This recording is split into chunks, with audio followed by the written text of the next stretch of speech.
New Thought Media Network. We are a global broadcast network of positive music, media, and entertainment, inspiring humanity's evolution along the journey of enlightenment and creating a world of love, peace, empowerment, and prosperity for all. New Thought Media Network. Positively inspiring.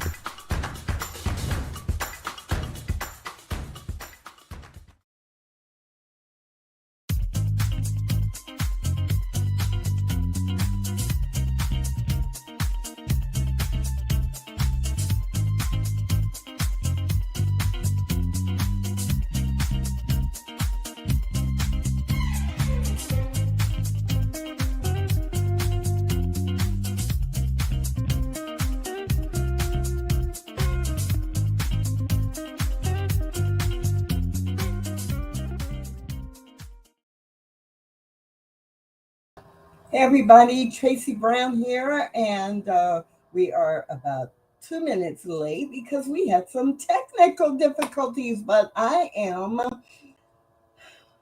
praying. No, I am knowing that those technical difficulties are completely worked out right now, and for the next 30 minutes or so, we'll be able to hang out and have a very interesting, helpful, meaningful conversation about what it takes to be inclusive in our spiritual communities in the 21st century. My name is Tracy Brown. I am the founder and the author of the book, Stained Glass Spirit, Becoming Spiritual Communities Where Oneness Does Not Require Sameness, and of course, the host of this program on the New Thought Media Network, The Inclusive Church.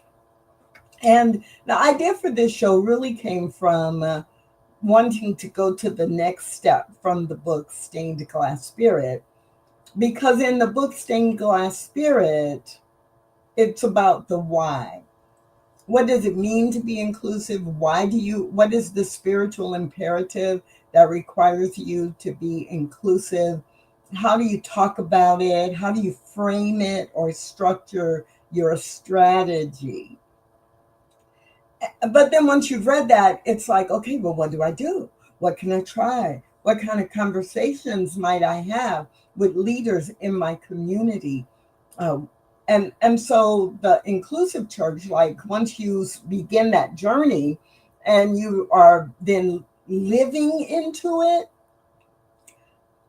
this show is about what are things you can do and try.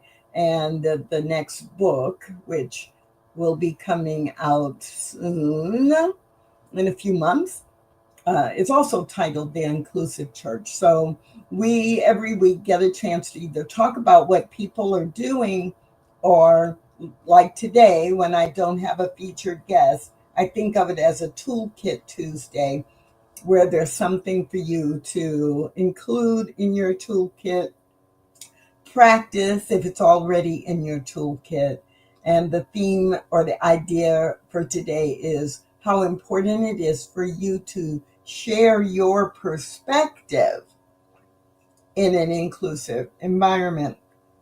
Because often what people do in our spiritual communities is they only talk about what they know in advance they agree on, or they share information that they assume everyone agrees with because, hey, I'm at a unity church. And so if I think this, everybody else at this unity church thinks the same thing or the same way, right?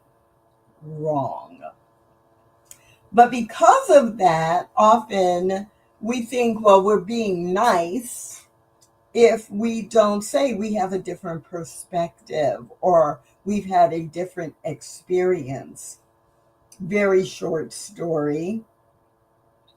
This was decades ago, so it was not recent, but I'll never forget it. I was learning about New Thought principles in a predominantly white church spiritual community. And I remember so vividly, as if it happened in the last 24 hours, there was a conversation happening, and people were talking about, let's see, there we were in a class. There were 8 people at the table that I was at.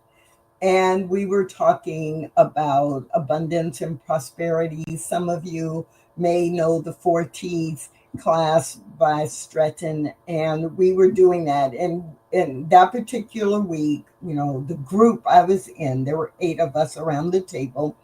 And someone gave an example. And it wasn't a bad example, but it was very much grounded in upper middle class white community experience.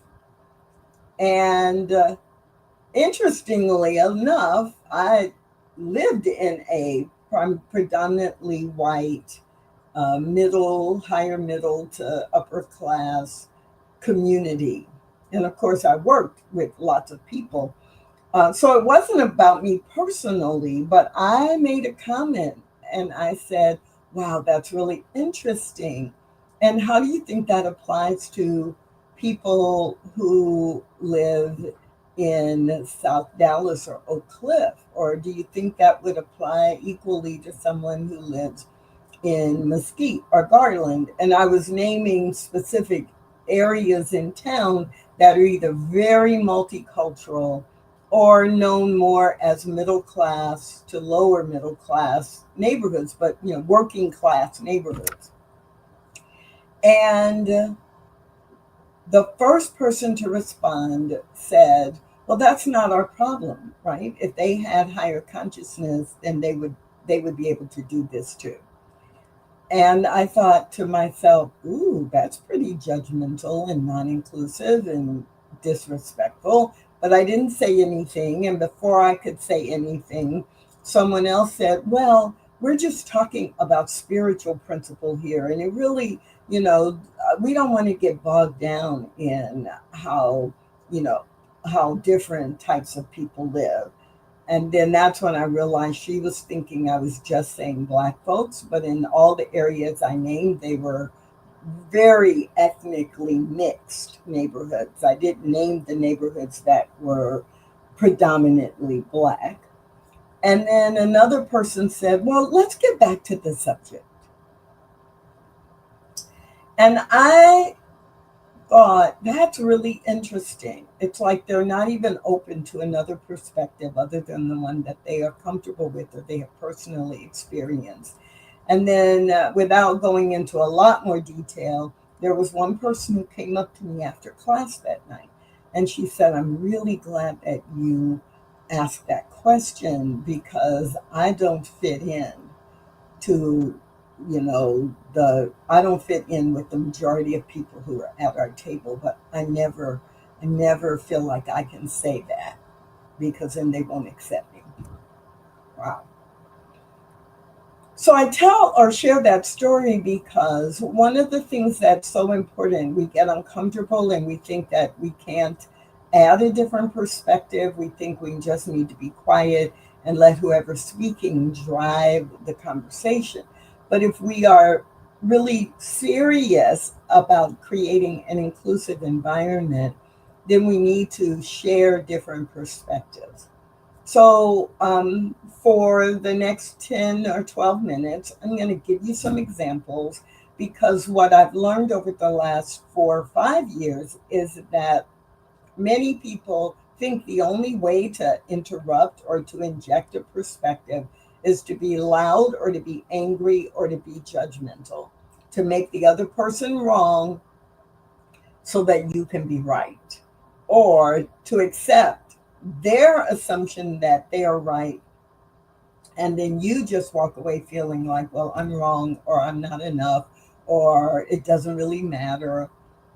In an inclusive spiritual community, we are committed to creating an environment where we explore and experience the many ways the face of God shows up.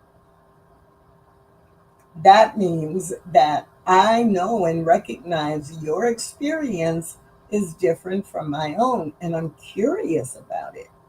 We don't have the same experience, and I want to understand how you navigate the world or how the world treats you, and how are we all applying spiritual principle in these different environments and different ways to be.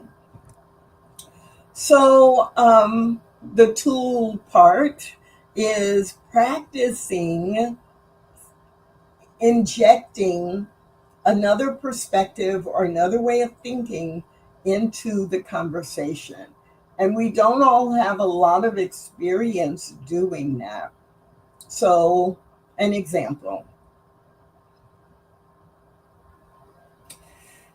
So, one example, one of the ones that I use a lot is if I understand the definition of a word and people are using it in a way that is not consistent with the way we're using it when we're talking about inclusion, then I may simply just insert a definition. Example. So, if we're in a conversation and someone says,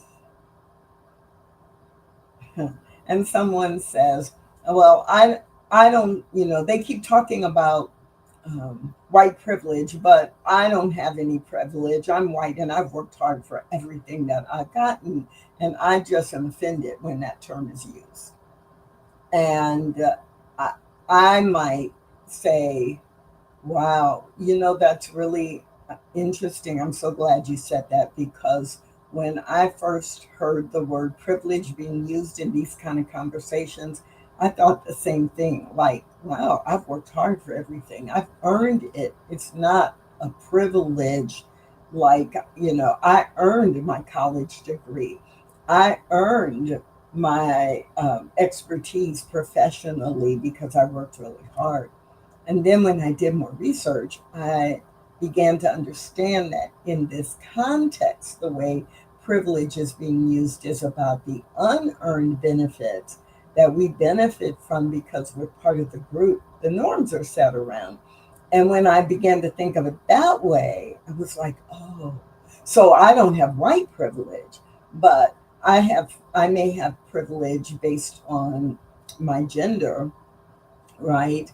When I take for granted that if there are men sitting, they're going to stand up, or I take for granted that in certain environments, people assume that I can cook or I can do certain things, often things I can't do, but I don't even think about it. Or for me, especially, able-bodied privilege comes up all the time. I don't have to go through 5 extra steps. I get up, I jump in the shower, I put on my clothes, and I'm out the door in 15 or 20 minutes if I have to be. But if I needed to use a wheelchair, or if I were physically disabled in some way, it's like, it's not that they can't get up and get dressed and get out the door to go to the meeting, but they have to go through extra steps. So I have able bodied privilege. And when I began to think about privilege that way, oh my goodness, then I stopped focusing on what I earned and realized all the things I take for granted. Now, that's a pretty long example. So, right, I could make it, if I was in an environment where I needed to make it very crisp, for me, I would probably start with able bodied privilege, because people think white privilege is, and it is, about race and ethnicity. But we all do have privilege in certain ways, depending on our identity groups. Right. When I go roller skating and it's 99% of the people are Black, and the music that's being played is R&B and hip hop and rap, and it's music that's popular in the Black community. At that moment, or during the time I'm at the skating rink, I have a kind of Black privilege, because a lot of people who are white who come, they don't enjoy it. They don't understand what's going on. The skating and the way we skate is different, and they're in an environment. Now, they're not disadvantaged or discriminated against, and so it helps to understand privilege is not about blatant discrimination. It is about, wow, I just assume everybody's on the same page as I am, because things happen for me automatically. But no, people can have the same output, they just have to do things differently. So that's one example. And if I didn't put that perspective in the room and just let the person who originally was speaking go on and on about privilege and how they've earned everything and privilege doesn't exist, at least not for them, I don't have to tell them they're wrong. I'm just saying, here's my perspective. I used to believe that until I really did my research, and here's what I learned. And right, they can take it or leave it, but I'm adding my perspective, because there may be somebody else who is in the room at the same time, whether it's a virtual room or it is a physical room. There often is someone else who wants to interrupt, but they don't have the confidence to do so, or they don't have the words to do so. Another example of the way that I will share my perspective, or offer a different perspective, is to simply ask a question. So let's say someone in the room tells a joke, or they make a comment that they think is funny, but it's really based on a negative stereotype of some identity group. And this happened a number of times in last month, which was Pride Month. And I was surprised. I was caught off guard a number of times when people said things or made a joke or posted a meme that was derogatory, but they were posting it thinking, it's funny, or thinking they would make people laugh. And so one of the ways that I interrupt that process or offer a different perspective is by asking the question, wow, have you ever considered that even though especially if it's in the room live, and it's clear they assume no one who is a part of that group is in the room. And so I'll say, oh, wow, have you ever considered that while that any one or several of us may have a child or a cousin or a neighbor we really love who fits into that group? And usually the response is, well, no. Actually, I get that a lot. Well, no. Sometimes I get, well, what difference does that make? And then I might say, well, I don't know. If I had a relative or someone I cared a lot about and you made that joke, it would be offensive to me because you would be offending or judging someone I care a lot about. Sometimes my response is, well, yeah, because it's not true. But the interrupt or the offering of perspective is asking that question. Have you ever considered that while you think none of us would be offended by that, we may have someone in our family who you have just, dismissed, or you have just insulted, and by insulting them, you're insulting me. Another question is, or another comment that I will use a lot if I'm trying to add a different perspective, I will use the comment, what I'm getting ready to say may not apply to everyone here, but what I've learned about this subject. And then I'll go on to talk about what I know that is different from what that person has presented. The key here is not making it a debate or a fight. So I could just as easily say, well, I don't agree with you. What I think is blah, blah, blah. Or I could just as easily say, well, you're wrong. Everybody knows that the truth is blah, blah, blah. And in that sense, what I'm really doing is I am setting up this, I'm right, you're wrong, I'm right. And it becomes a battle.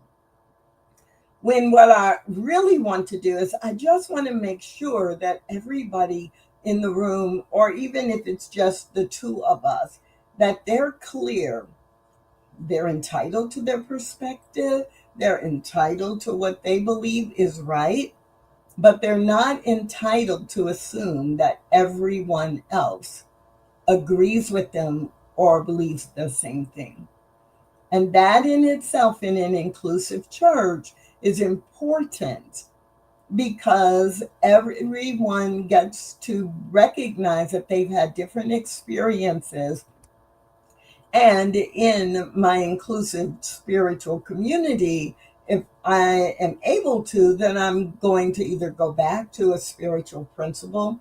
It's like what we teach. Every individual is born of value and worth. Or it's like what we teach.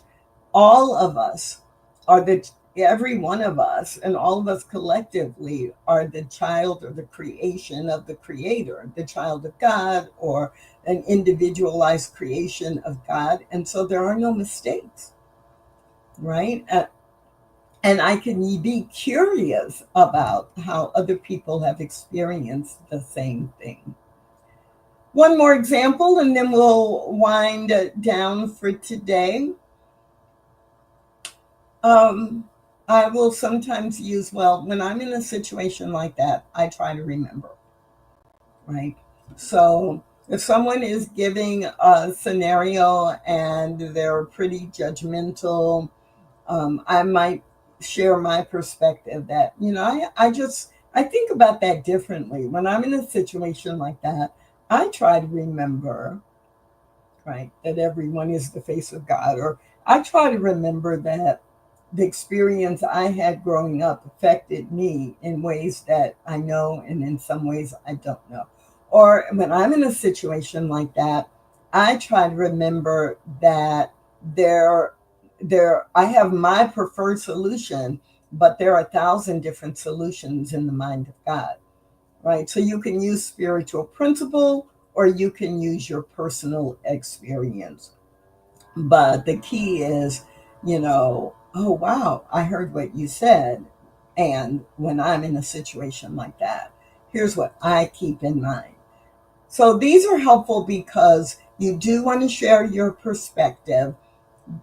You want to be the one who has the courage to do that and the skill to do it in a way that doesn't make someone else bad or wrong or unworthy or any of those things that generate, shame and blame and criticism, because it's important for them to know there's a different perspective. And it's also important for others in the room, whether it's virtual or physical, to recognize that, oh, they can speak up too. We want people to be able to show up in authentic ways. We want people to be able to show up and be vulnerable. We want people to be able to show up understanding that the more diversity there is in our spiritual community, the more there are going to be people who have different experiences and different backgrounds than they do.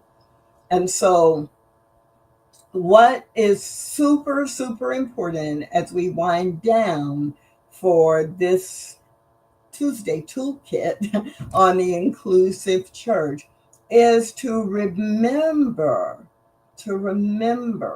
that by offering our own perspective, asking a question, saying we have learned something different, or that we have a different way of responding to that. When we are doing that, we are not only standing up for our own individual perspective, we are also demonstrating that we value the different experiences and perspectives of everyone in our community. I don't have to make you wrong in order for me to share what I think or what I believe. So I hope that makes sense. I hope it gives you some ideas about what you might do when you're in conversations in your inclusive church. And I'll look to see you back here next Monday at noon Mountain Time, right here on the New Thought Media Network.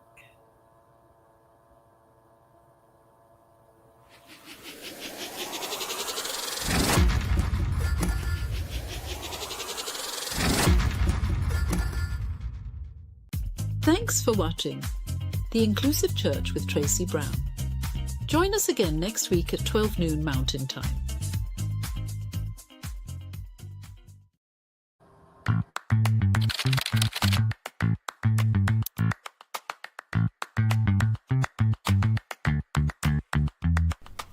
New Thought Media Network. We are a global broadcast network of positive music, media, and entertainment, inspiring humanity's evolution along the journey of enlightenment and creating a world of love, peace, empowerment, and prosperity for all. New Thought Media Network. Positively inspiring.